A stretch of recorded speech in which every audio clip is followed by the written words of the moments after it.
দেখো আমি আজকে এই যে টক দই দিয়ে দিচ্ছি মিক্সারের জারের মধ্যে। টক দই দিয়ে আমি আজকে জুস বানাবো।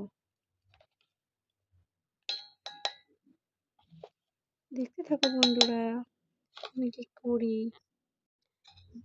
টক দই দিয়ে দিয়েছি, এটা লস্যি বানাবো তার জন্য। এবার আমি দিয়ে দেবো 1 চা চামচ, হাফ চা চামচ চিনি। তারপর দিয়ে দেবো একটু লবণ পরিমাণ মতো। এবার পানি মিক্সড হচ্ছে, তারপরে দিয়ে দিচ্ছি বিট লবণ।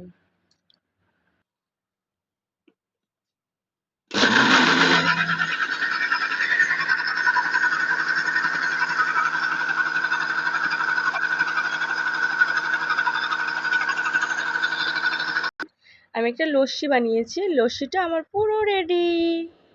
এখন আমরা খাবো।